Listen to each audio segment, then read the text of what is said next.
মানসিকভাবে শক্তিশালী হয়ে ওঠার জন্য আমি আপনাকে দিব গুণে গুণে ৭টি পরামর্শ। নাম্বার 1, জীবনে যেটা ঘটে গেছে সেটা নিয়ে অতিরিক্ত চিন্তা করবেন না। নাম্বার 2, মূর্খ আর বোকাদের মতো অন্যদের কথায় কান দেবেন না বা সমালোচনা করবেন না। নাম্বার 3, ওই ব্যক্তি আপনার যত আপনই হোক না কেন তার কাছ থেকে আপনি কোনো কিছু প্রত্যাশা করবেন না। নাম্বার 4, ব্যর্থ হলে ভয় পাবেন না। নাম্বার 5, অতীতের কোনো ভুলের জন্য নিজেকে দোষারোপ করবেন না। নাম্বার 6, যে বিষয়টি পরিবর্তন করার ক্ষমতা আপনার হাতে নেই সেই ব্যাপারটা একেবারেই ছেড়ে দিন। এবং নাম্বার 7 হচ্ছে সবচেয়ে গুরুত্বপূর্ণ ব্যাপার, সেটা হচ্ছে নেতিবাচক মানে নেগেটিভ যে কোনো বিষয় এড়িয়ে চলুন। এই কাজগুলো যদি আপনি করতে পারেন তাহলে মানসিকভাবে আপনি শক্তিশালী হয়ে উঠবেন। মাথায় বোঝা নিয়ে পাহাড়ে ওঠা যায় না।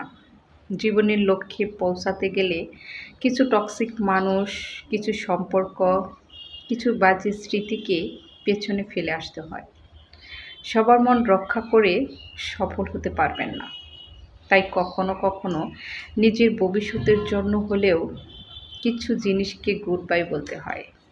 কারণ যে মানুষগুলো আপনার গতিকে থামিয়ে দেয় তাকে আঁকড়ে ধরে রাখলে আপনার স্বপ্নগুলো একদিন হারিয়ে যাবে। শেষ নিঃশ্বাসের সময় মানুষ আর টাকা গুনে না, গুনে জীবনের করা ভুলগুলো। কার সাথে অবিচার করেছি, কার হক নষ্ট করেছি, কাকে কষ্ট দিয়েছি, এইসব। দুনিয়ার ব্যস্ততায় আমরা ভুলে যাই যে একদিন আমাদের নামের আগেও মরহুম লেখা বসবে। আজ যে ঘরে, যে বিছানায় শুয়ে আপনি স্বপ্ন দেখছেন আজীবন বেঁচে থাকার, সেই ঘর একদিন খালি হবে। সেই বিছানাও শূন্য হয়ে পড়ে থাকবে। সেই ঘরে বসবাস করবে নতুন মানুষ। বড় জোর 2-1 বছর আপনার কথা সবাই মনে করে হয়তো মন খারাপ করবে। তারপর আপনাকে এমনভাবে ভুলে যাবে যে আপনি দুনিয়াতেই ছিলেন না। তাই মরার আগে আপনি এমন কিছু করে যান যাতে মানুষ অ্যাটলিস্ট আপনার কথা মনে করে দোয়া করে।